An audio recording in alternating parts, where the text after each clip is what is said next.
आशा सुखदेव पगार या माऊलींच्या वर्षश्राद्धाच्या पिंडदानाच्या निमित्ताने येथे आपण जमलेलो आहोत। त्यांच्या पश्चात त्यांची मुलं आहे, त्यांच्या मुली आहे, पूर्ण परिवार आहे, सुना असतील, नातू नातवंड असतील, त्यांनी सर्वांनी एकत्रित येऊन हा कार्यक्रमाचं नियोजन केलेलं आहे।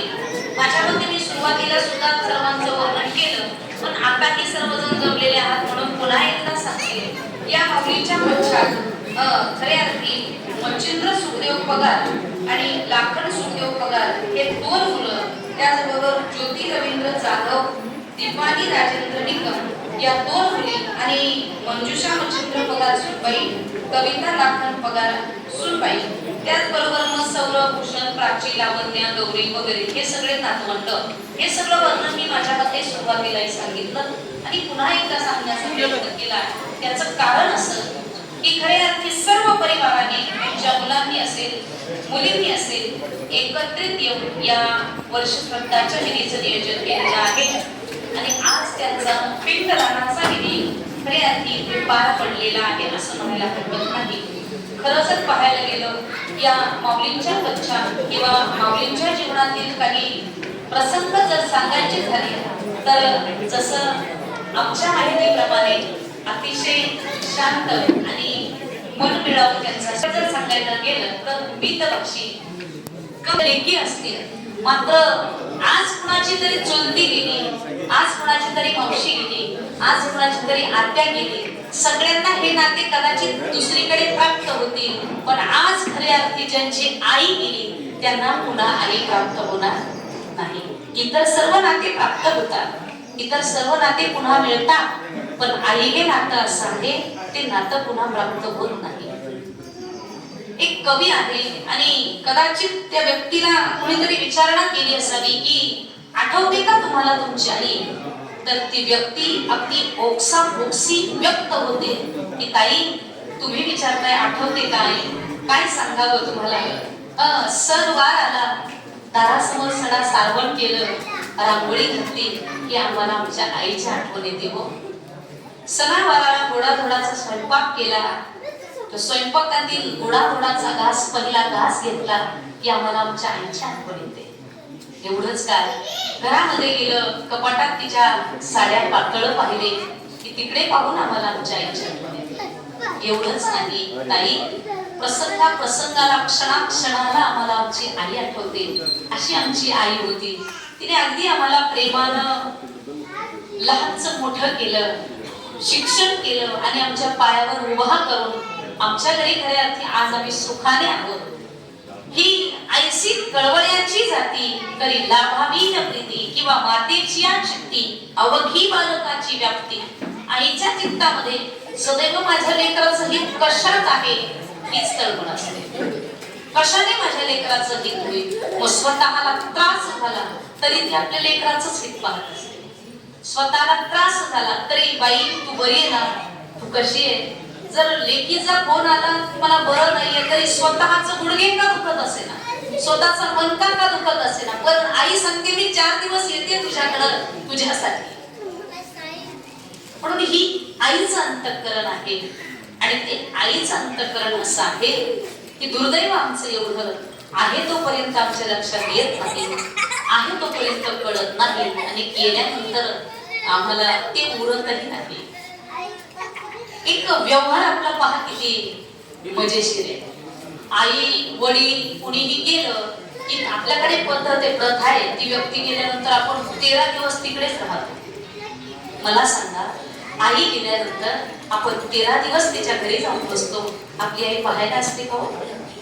आपण कितीही ओरडलो, कितीही रडलो, 13 दिवस ती आई पाहायला नाही।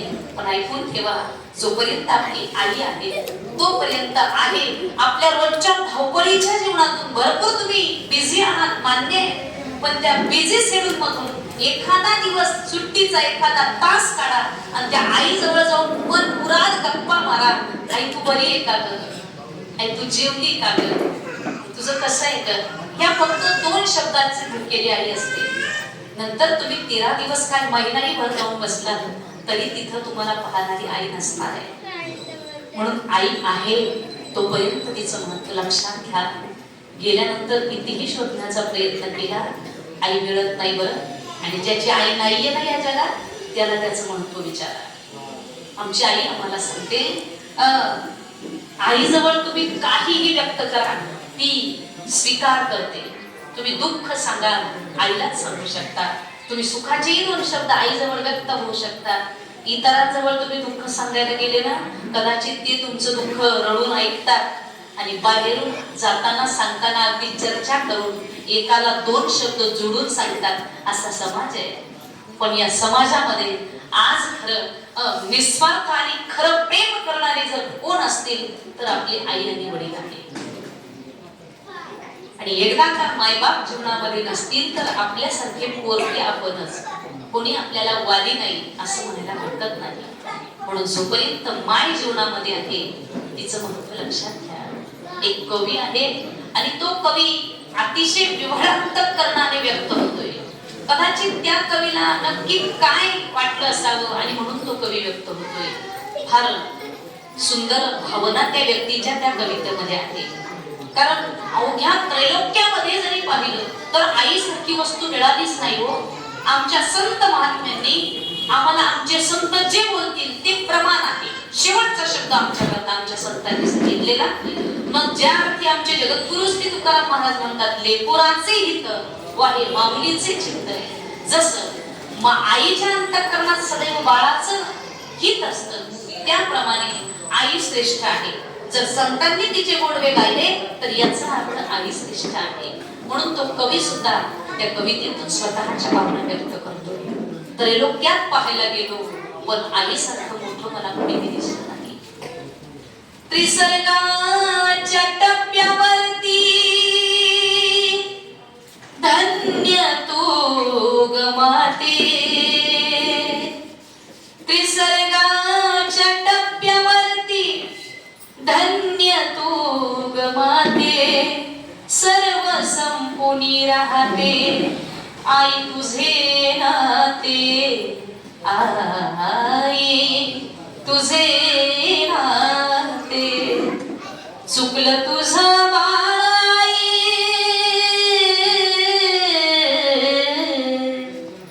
चुकलं तुझं बाई.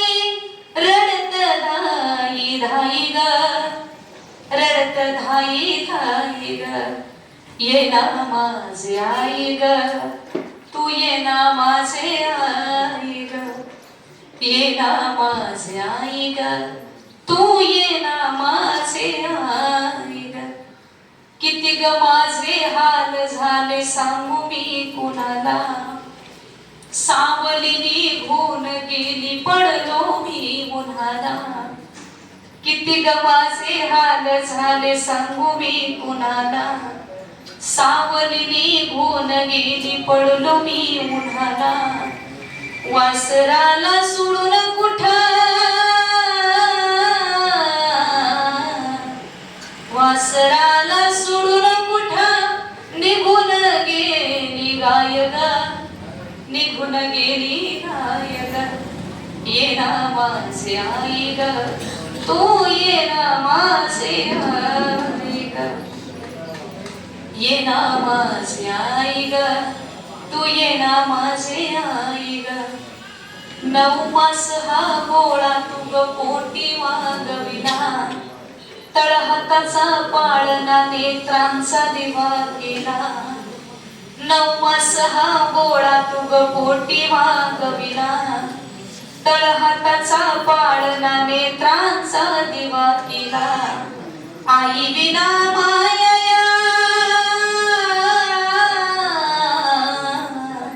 आई विना माया जगामध्ये नाही ग, या विश्वामध्ये नाही ग.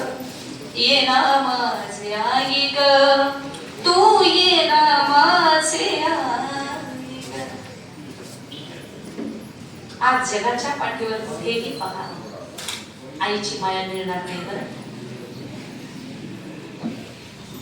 तिला दुसरं उपमाच नाहीये. आईच्या शेजारी एखादी वस्तू ठेवावी आणि सांगावं या वस्तूची आईचं कंपॅरिझन होऊ शकतं तर ती अशी कुठलीही वस्तू नाही. सबसे बड़ी है माँ, पगले सबसे बड़ी है माँ। एक हिंदी कवी आहे, तो वर्णन करतो, ऊपर जिसका अंत नहीं उसे आसमां कहते हैं, ऊपर जिसका अंत नहीं उसे आसमां कहते हैं, जिसकी प्रेम का माया का अंत नाही उसे माँ कहते हैं, उसे माँ कहते हैं। तिच्या प्रेमाची तुम्ही खोली मोजूच शकत नाही मोजू शकत। माहेरी जा बरं लेकीने, लेक माहेरी आली की आईला असं होतं तिच्या पिशवीत ती काय काय भरून काय काय नको सगळं असतं तिच्या घरी, नाही असं नाही। लेकीचं तिच्या बाबांनी अगदी चांगलं करून दिलेलं असतं, सगळं तिला कशाचीच कमी नसते, पण तरी आईच्या मायेला वेडी माया म्हटलेले, वेडी माया। आलं की मग माझ्या पोरीच्या पिशवीत कांदे टाक, लसूण टाक, बाजरी टाक, ज्वारी टाक, एवढं सगळं राहते ते काय, कुरडया टाक, पापड्या टाक, अमुक भर तमुक भर, अगदी भरता भरता अगं आई बास, पिशवी भरली, मला नेता येणार नाही, राहू दे ग माझे नातू खाते। म्हणजे हे बोलणारी जर कोण असेल तर ती फक्त माया आहे। आणि कदाचित आई गेल्यानंतर पहिल्यासारखं माहेरी जावंसं वाटत नाही। माझ्या बोलण्याचा अर्थ कदाचित चुकीचा काढू नका। माहेरात भाऊ आहे, भाऊजया आहे, सगळे प्रेम करतात, नाही असं नाही। भाऊ भावांच्या जागेवरती त्यांच्या नात्याप्रमाणे प्रेम करतात, भाऊजयाही प्रेम करतात। आता पहिल्यासारखं काही राहिलं नाही, सासूरवास वगैरे सगळे, ननंदाई प्रेम करतात, भाऊजयाही प्रेम करतात, सगळं चांगलं आहे। पण त्या घरामध्ये, त्या माहेरामध्ये ज्या पलंगावर, ज्या सोफ्यावर माझी आई बसायची, आज ती तिथं दिसत नाही। तिच्याशिवाय तो पलंग, तिच्याशिवाय तो सोफा रिकामा आहे, तो कोपरा रिकामा आहे। म्हणून कदाचित पहिल्यासारखं पुन्हा पुन्हा माहेरात जावंसं वाटत नाही। म्हणून आई आहे तोपर्यंत माहेर कसं भरल्यासारखं वाटतं। ज्या माहेरात आई नाही, ज्या माहेरात वडील नाही, कदाचित तिथं आपलं पहिल्यासारखं जाणं होत नाही, पाहतो। म्हणून आई वडील आहेत तोपर्यंत त्यांचं महत्व लक्षात घ्या। गेल्यानंतर आम्ही 13 दिवस काय, महिनाभरही जाऊन बसलो, वर्षभरही जाऊन बसलो, आणि देवासमोर डोकंही फोडलं आणि अश्रूंचे बाण जरी फोडले तरी पुन्हा आई वडील मिळणार नाही। आहे तोपर्यंत त्यांचं महत्व लक्षात घ्या। एक 4 ओळी आहे त्या आपल्या समोर मांडते आणि थांबते, फार सुंदर आहे। सोडूनिया गेली आई आम्हाले कराना, आई आई आई आता म्हणू मी कुणाला, आई आई आई हाका मारू मी कुणाला। आई तू गावच्यासाठी कष्ट केले पार, सोडून गेली आई सारा परिवार, सोडून गेली आई आम्हाले कराना, आई आई आई हाका मारू मी कुणाला। लेकी सुना रडताती काना कोपऱ्याला, आई तुझी आठवण येते प्रत्येक क्षणाला, सोडून गेली आई आम्हाले कराना, आई आई आई आता म्हणू मी कुणाला, आई आई आई हाका मारू मी कुणाला। म्हणून अशी ही आई, अतिशय गोड स्वभाव, मनमिळावू स्वभाव, सर्वांना प्रेमानं सांभाळणं, सर्व नातवंड, लेकी सुना सर्वांना प्रेम देणारी अशी ही माऊली आज जाऊन त्यांना वर्ष पूर्ण झाले। खऱ्या अर्थी आपले पतिराश गेल्यानंतर कुटुंब सांभाळणं किती अवघड असतं।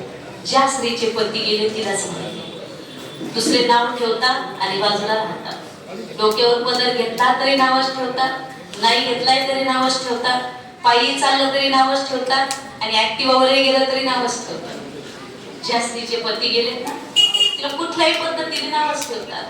पण आपले पती गेल्यानंतर सुद्धा सक्षमपणे आणि ठामपणे कुटुंब सांभाळणारी स्त्री म्हणजे कमी समजू नका. अतिशय भक्कम स्त्री, अतिशय भक्कम महिला आपलं कुटुंब सांभाळत पतीच्या गेल्यानंतर सुद्धा आपल्या मुलींना, मुलांना, सुन, नातू, नातवंड सर्वांना एकत्रित बांधून ठेवण्याचं काम या माऊलीने केलं. आणि खऱ्या अर्थी आज वर्षापूर्वी त्या गेल्या.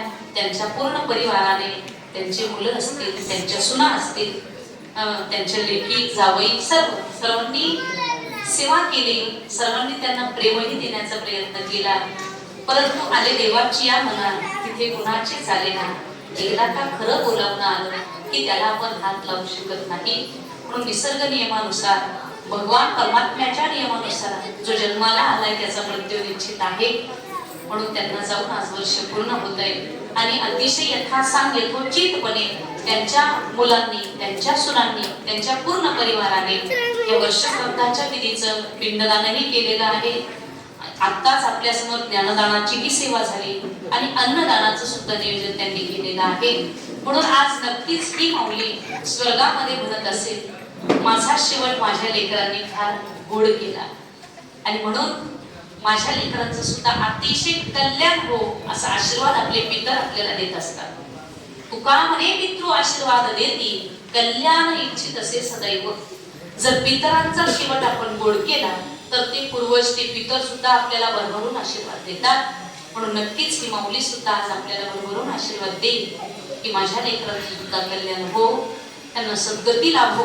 हीच आपण भगवंताकडे प्रार्थना करूया. सामुदायिक पसायदाने आपण आदरांजली अर्पण करूया. पण त्याआधी जर कोणी दोन शब्द बोलणार असेल श्रद्धांजलीपर तर पुढे या, त्यानंतर आपण पसायदान घेऊया. येणे वागेने दोषावे, दोषोनी मज द्यावे पसायदान हे. जे फळांची व्यंकटी सांडो, तया सत्कर्मी रती वाढो. भूता परस्परे पडो मैत्र जीवांचे, दुरितांचे तिमिर जावो. विश्वसधर्म सूर्य पाहो, जो जे वांशील तो ते लाभो. प्राणी जातात वर्षत सकळ मंगळी, ईश्वर निष्ठांची मांदी आली. अनबलत भूमंडळी भेटतो दया होता.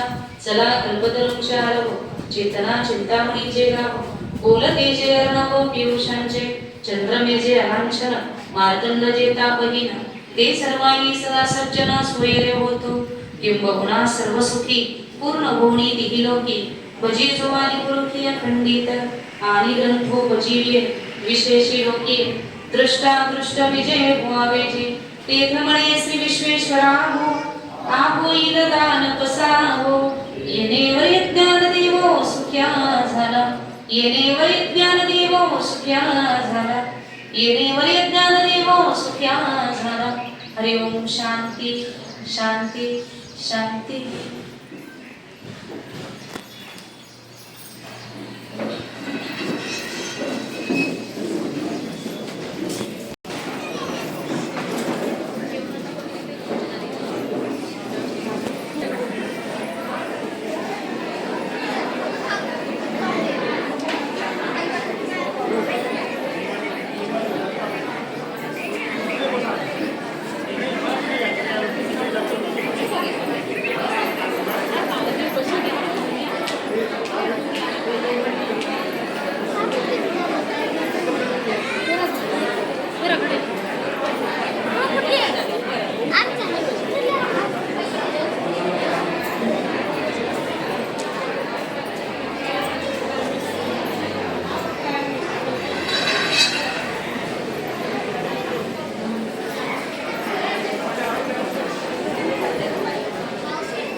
शूटिंगली फोटो